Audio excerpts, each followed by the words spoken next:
나는 전능하신 아버지 하나님, 천지의 창조주를 믿습니다. 나는 그의 유일하신 아들, 우리 주 예수 그리스도를 믿습니다.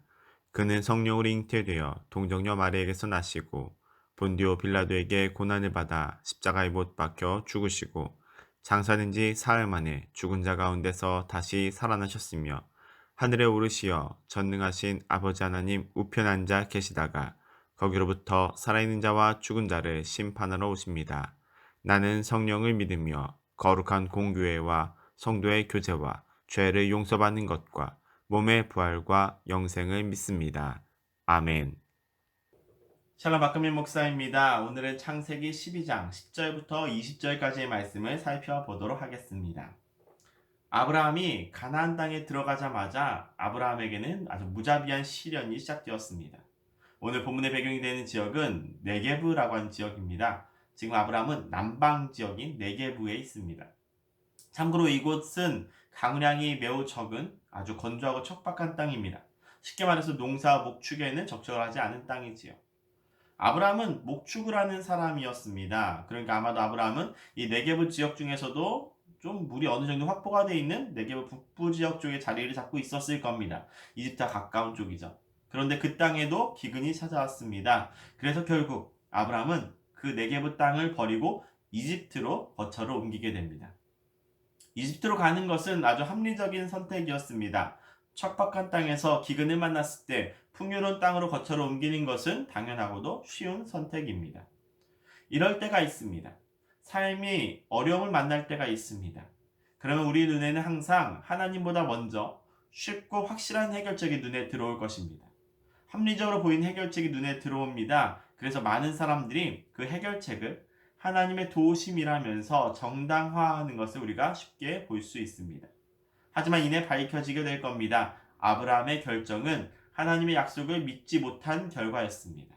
그래서 아브라함은 이집트에서 최악의 실수를 저지르게 되지요. 다름 아닌 그의 아내를 누이라고 속이는 일이었습니다. 물론 이 또한 합리적인 선택이었습니다. 쉬운 길이었습니다. 고대 근동에서 친족은 한 지역을 거점 삼아서 아주 강력한 네트워크를 형성하고 있었습니다. 그들은 서로 단단하게 결속이 되어 있어서 서로를 보호해주는 역할을 했습니다. 그래서 이 친족이라고 하는 네트워크 안에 들어가 있지 않은 사람들은 이른바 나그네에 해당되는 사람들은 기존 사람들의 울타리로부터 상당한 폭력과 불법적인 대우에 그냥 그대로 무방비로 노출이 될 수밖에 없었습니다. 아브라함이 이집트로 향했을 때도 마찬가지였습니다. 아니, 이집트에서는 좀 더 했을 겁니다. 왜냐하면 이집트는 기본적으로 샘족 사람들이 거주하는 땅이 아니었기 때문에 그렇습니다. 인종이 달랐고, 언어도 달랐고, 문화가 달랐고, 종교가 다른 정말 동질성이라고는 눈꼽만큼도 찾아보기 힘든 지역으로 아브라함이 들어간 것입니다. 당연히 그곳 사람들이 아브라함에게 적대적일 수밖에 없었을 것이고, 그래서 아브라함은 자기가 살기 위해서 그의 아내를 누이라고 속일 수밖에 없었을 겁니다. 하나님을 의지하는 것보다 이러는 게 훨씬 더 쉬운 방법이었기 때문이지요. 사랑하는 화랑교회 성도 여러분, 많은 사람들이 하나님의 신실하심을 믿고 담대한 발걸음을 먼저 뗍니다. 뜨거웠던 성령님의 임재 속에서 충만한 감격에 취해서 담대한 발걸음을 떼는 경우들이 많습니다.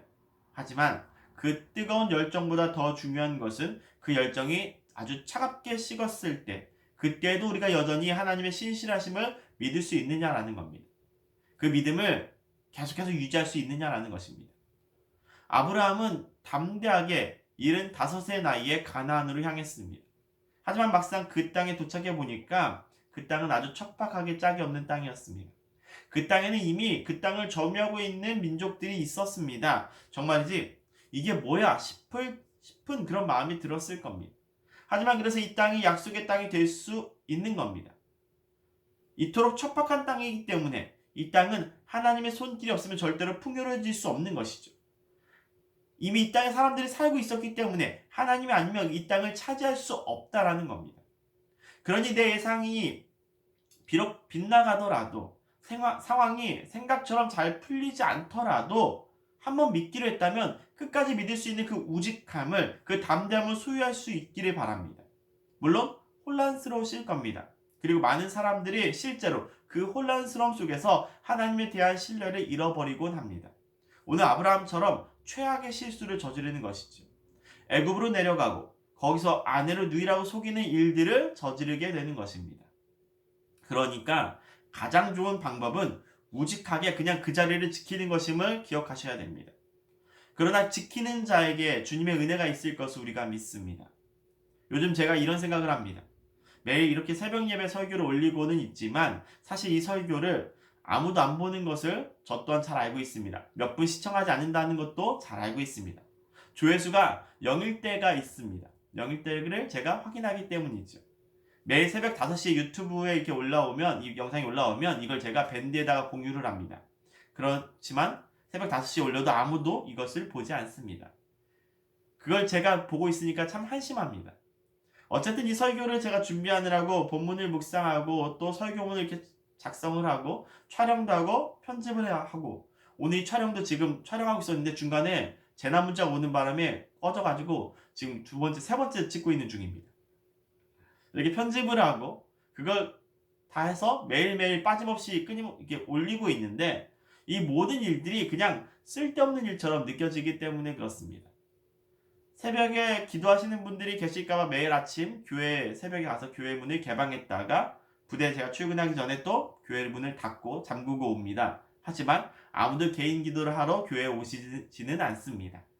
교회 출입구에 제 발자국만 항상 남아있기 때문이지요. 그래서 이 일을 하기 싫을 때가 있습니다. 허망하게 느껴질 때가 있습니다. 쉬운 길이 보입니다. 아무도 안 오면 교회 문을 그냥 안 열면 그만인 것이고 아무도 안 보는 이런 설교면 사실 그냥 올리지 않아도 되는 일입니다. 그런데 그렇게 하지 않을 겁니다. 그렇게 하지 않습니다. 왜냐하면 제가 목사이기 때문이지요. 이 일이 제 사역이고 이 일이 제 사명이고 하나님께서 저에게 지금 요구하시는 일이다라고 제가 생각하고 있기 때문에 이 일을 감당하는 겁니다. 아무도 교회에 오지 않아도 아무도 설교를 보지 않아도 이 일을 계속할 겁니다. 그러면 하나님께서는 이 모든 것들을 통해서 합력해서 선을 이루실 것이지요. 오늘 아브라함의 실수조차 결국에는 하나님의 목적을 이루는데 사용되는 것처럼 모든 것들이 합력해서 하나님의 뜻을 이루게 되어 있습니다. 그러니 불안해하면서 분주하게 살기보다 주님을 신뢰하면서 그 자리를 우직하게 지킬 수 있게 되기를 바랍니다.